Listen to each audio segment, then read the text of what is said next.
Mixing, tapi bukan lagu, tapi suara burung walet. Kalau di luar ada Filipin. Kenapa standar audio itu penting? Digital platform itu kan mereka terima WAV ya.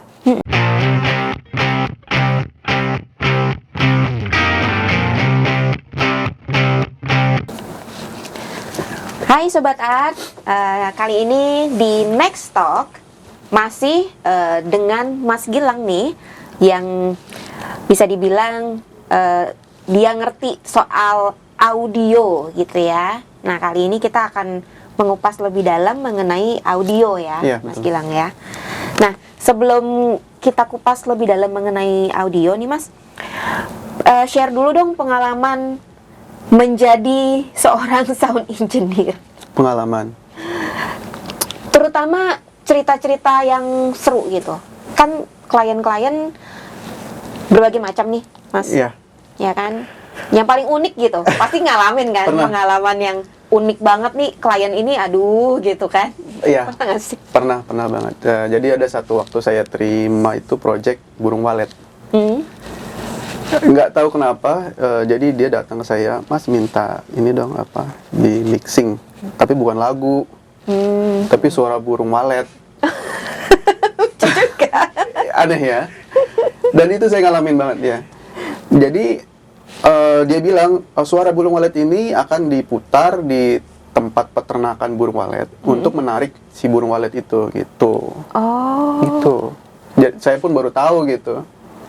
Oh ada ya kayak gitu ya gitu. Jadi oke, mau dibuat seperti apa gitu. Nanti saya kan nggak tahu tuh referensinya kayak gimana, burung walet kan belum pernah dengerin ya. Akhirnya dia kirimlah satu referensi. Ya udah kita kerjakan sesuai mendekati referensi itu. Oh, itu unik banget tuh ya. Unik banget sih. Burung walet. Iya, pertama kali. Pengalaman sih mungkin banyak juga kadang kayak burung kenari gitu kan. Ya. Jadi mereka mancing suara kenari yang masih muda-muda ini biar bisa suara sebagus itu, ya mungkin begitu juga kali ya. Ya, diputar gitu Jadi kayak buat mancing. buat mancing. Wah, seru juga ya. Ya itu pengalaman yang unik sih, masuknya unik. Tapi nggak banyak kan yang seperti itu. Gua cuma satu itu pun. Oh, cuma Ya, satu. Cuma satu. Kalau untuk dari klien sejauh ini dari mana aja, Mas? Klien banyak Indonesia ya. Banyak Indonesia. Banyak Indonesia. Kalau di luar ada Filipin, orang Filipin, beberapa orang Filipin. Karena kebetulan di Abu Dhabi sendiri mayoritas kan orang India, Arab dan Filipin. Dan yang bermusik tuh fokus di musik banyak orang Filipin. Yang serius di musik gitu. Oke. Nah, sekarang kita ngobrolin tentang musik digital nih, Yep. Mas. Menurut Mas Gilang, perkembangan musik saat ini nih, Ya. sebenarnya kan dunia digital ini benar-benar langsung naik saat pandemi kan. Ya, Walaupun betul. memang sebelumnya memang sudah Sudah ada. gitu. Tapi begitu masuk pandemi, orang semua istilahnya berada di dalam rumah, Ya. berlomba-lomba bikin konten ya kan, dan musisi-musisi pun juga akhirnya ya mau nggak mau home recording Iya, gitu produksi kan. di rumah. Akhirnya dunia digital itu tiba-tiba pesat. Nah, menurut pandangannya Mas Gilang nih, sekarang kan sudah mulai kembali normal Iya. pelan-pelan. Iya. Tapi perkembangan musik digital ini gimana nih Mas untuk kedepannya? Perkembangan musik digital tuh bisa dibilang pesat banget, sangat-sangat pesat. Bisa dilihat dari perkembangan teknologi VST. Kalau tahu VST itu aplikasi ya, aplikasi instrumen ataupun effects. Itu sekarang sudah kalau bisa dibilang sudah hampir mendekati instrumen realnya gitu. Oh, oke. Ya, misalkan VST instrumen untuk drum, untuk gitar pun secara digital hampir mendekati, walaupun untuk sound engineer sih udah bisa membedakan gitu ya. Bisa membedakan. Tapi ya gitu, teknologinya di bawah tahun 2000 tuh belum ada kan gitu. Jadi kedepannya mungkin akan mendekati dan arahnya mungkin akan ke sana ya. Semua akan menjadi digital, dan ini bisa jadi ancaman juga ya buat real player gitu, real player, karena Bisa digantikan semua semuanya. bisa digantikan dengan artificial intelligence gitu. Jadi suara gitar, suara drum tuh hanya pakai notes touch Iya. MIDI controller udah keluar semua gitu. Dan mungkin arahnya ke sana. Terus pesat sekali ya, sampai mungkin nanti ke depannya akan ada Dolby Atmos Iya, ya, Dolby Atmos. ke depannya. Yang saya lihat trennya di sana sih. Nah, perkembangan untuk Dolby Atmos sama VSTI itu. Oke. Untuk saat ini kan Dolby Atmos kan belum, maksudnya lebih ke ke video lah ya pemakaiannya gitu loh. Ya. Tapi kalau menurut pandangan Mas Gilang untuk musik sendiri, apakah dalam waktu dekat ini si Dolby Atmos ini bakalan pesat? Iya. Dalam waktu dekat ya untuk musik. Karena Apple sudah merilis dan beberapa teman sound engineer juga sudah mengconvert studionya menjadi Dolby. Dan Apple pun mengeluarkan ini kan headphone memang Ya, diperuntukkan headphone-nya. untuk Dolby kan. Ya, jadi kayaknya ke depan semua produsen elektronik akan mengikuti ke arah sana gitu. Nah, untuk dari seorang sound engineer gitu ya, melihat Ya. seperti ini gimana nih Mas? Maksudnya bisa dibilang kan contoh mixing mastering mungkin lebih ke sekarang saat ini lebih ke stereo aja Iya, gitu betul. kan. Nah, untuk mixing ke arah Dolby Atmos ini kan pasti beda dong Mas, cara mixingnya segala Iya. macam. Iya. Nah, dari Mas Gilang gimana tuh untuk adaptasi ke arah itu? Transisinya? Transisi adaptasi ini sih pengenalan DAW yang memang DAW tuh ini digital audio workstation yang memang support di Dolby. Nah, kita banyak mempelajari itu di sana bagaimana nanti sebelum masuk ke sistem ya, karena bisa didengarkan sebenarnya dengan headphone itu, walaupun memang nggak proper ya.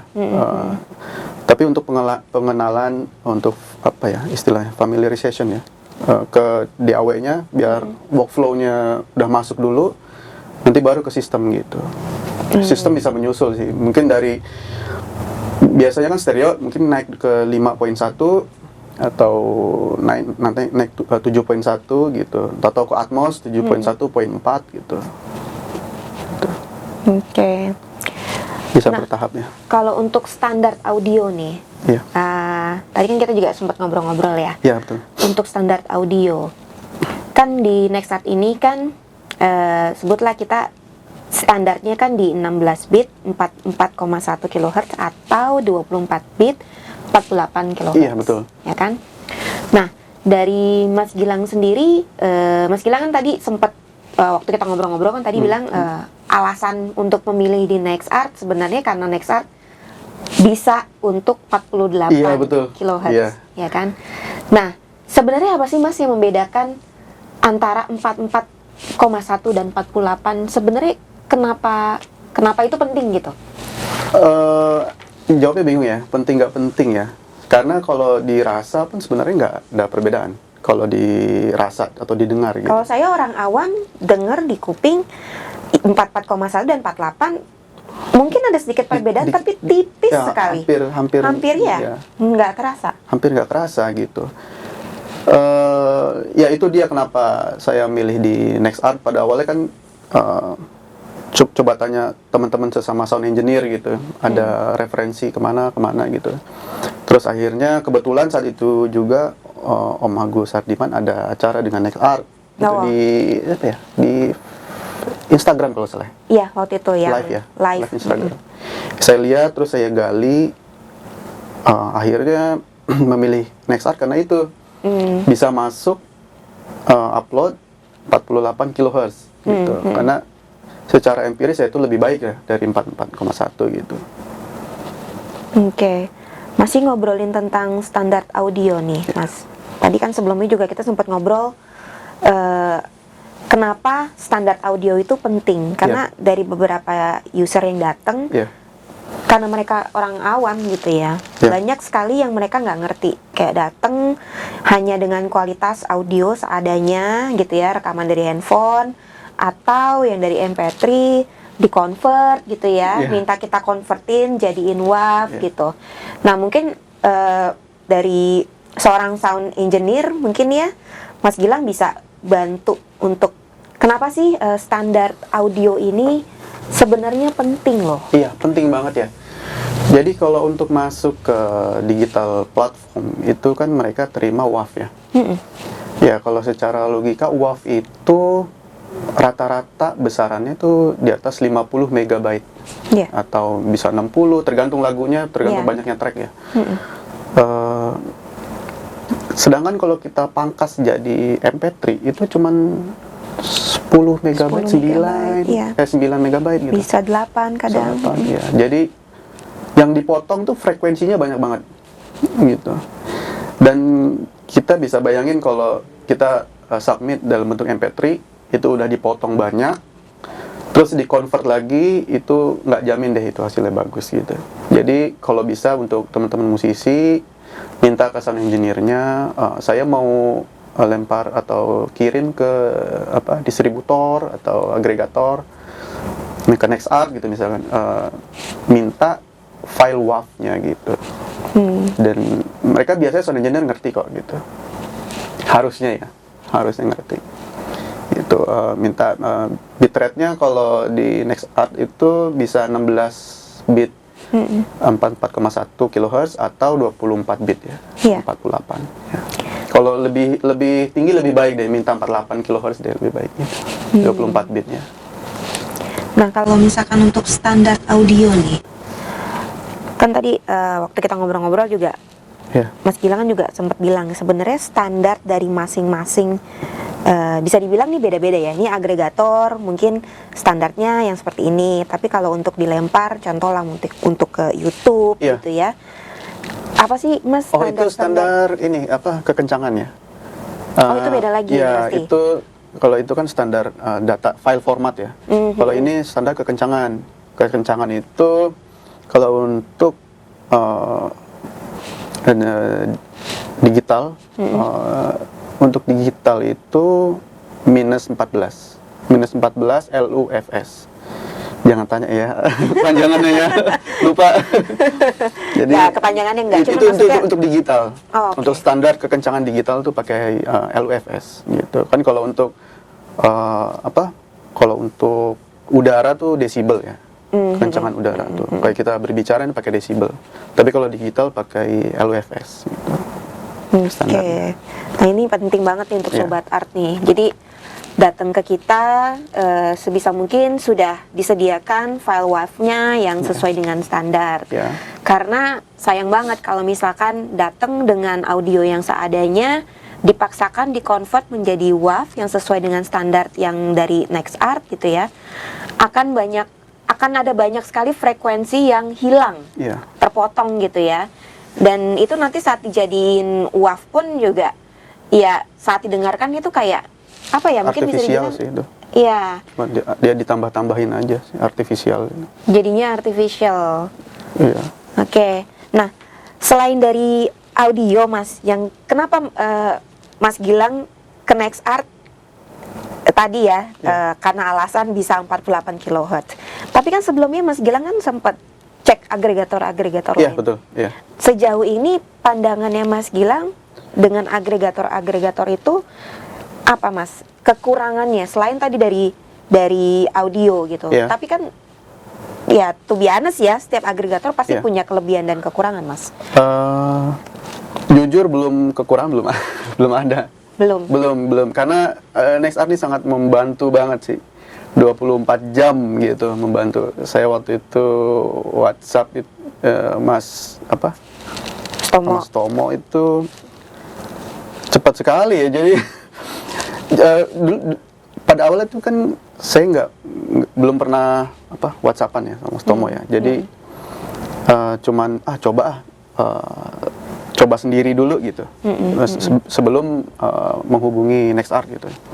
coba digital, masukin nomor, terus ada kendala.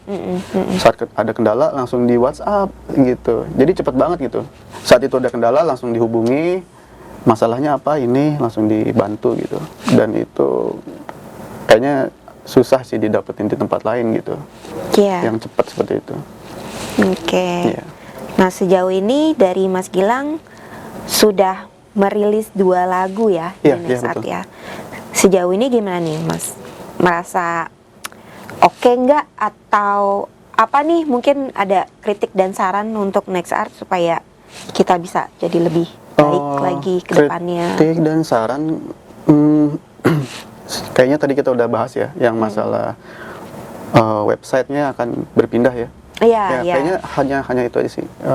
Masalah upload track itu bermasalah. Terus sekarang Iya. sudah nggak bermasalah kan? Terus synchronize lirik.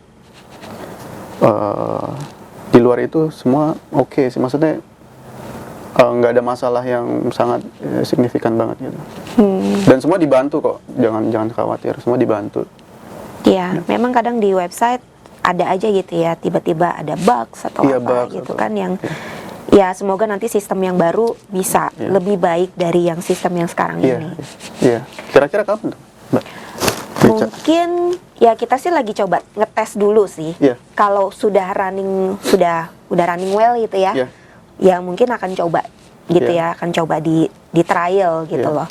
Tapi untuk kapan pastinya aku belum bisa bilang kapan gitu, Iya. karena ini kan masih dalam proses istilahnya uji coba nih Mas. Iya.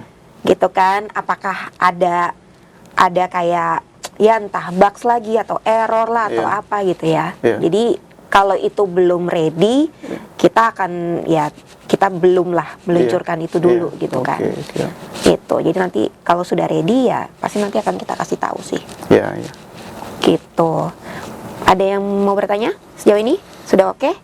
Oke, thank you banget Oh, ya gitu. Mas Siap. Gilang sudah datang ke sini, udah sharing juga banyak banget informasinya nih penting Iya. dunia tentang audio ini. Iya. Semoga bermanfaat Ya, juga sama-sama untuk Mbak Ica udah semuanya. undang.